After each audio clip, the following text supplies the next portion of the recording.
Hello and welcome to Build Up Gunpla, and for this week we're going to be taking a look at customization using model kits that I've made over the years.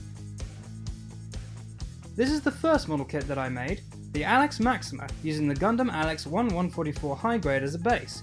I used glue to attach the wings, which are sold separately as specialised parts, and the Mega Rifle came from a special edition of a model making magazine here in Japan.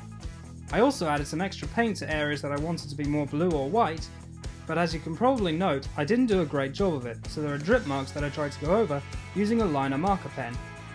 Also, I wouldn't really recommend using glue to attach extra parts, as they become impossible to replace without the chance of breaking the actual model, and certain glue can even melt the plastic. That being said, for a first attempt, I don't think it went that badly and I'm quite happy with the results. Next up is the O's Gundam, which uses the double O Gundam as a base, but I included additional solar furnace pieces that I got from a second model kit, and used modelling putty to combine them with the Jian sword blades to make the hip fins.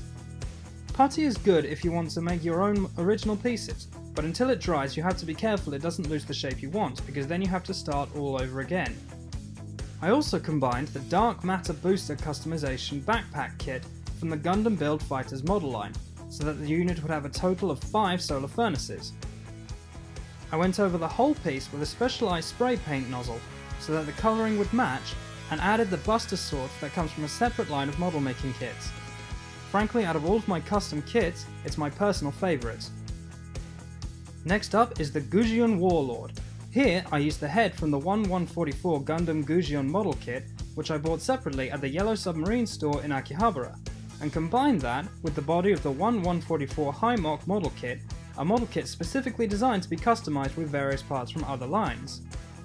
I then stuck on all the spare weapons I had stored up from various magazines and customization campaigns, which you can still find online. I decided to change my usual colour mix and go with a red and gold combo, and while I don't regret the choice as I feel it looks pretty sweet, it did come out looking a bit more like the Iron Man Hulkbuster armour than I expected. So the lesson here is plan your colouring ahead of time.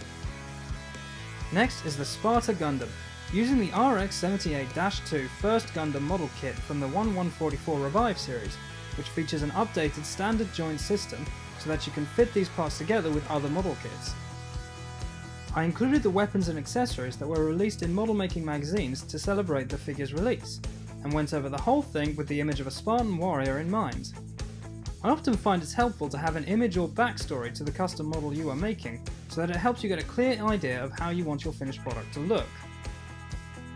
And finally we have the Strikelord, using the 1144 Strike Ale Revive and the custom bird bit shields originally meant for the high new Gundam Brave model kit.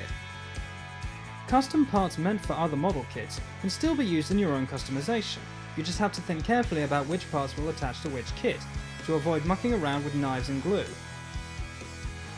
I also purposefully didn't add certain pieces from the original kit, so that the shape would be altered slightly without having to use putty, and went over the whole body and special V-fin in gold, and some of the base grey parts in white. All these extra parts are posable so that I can increase my display options, another factor you may want to consider in your custom works. That's all from me. I hope some of my model making stories and opinions can give you a good reference in your own customization, and that you all get as creative as you want with Gunpla in the future.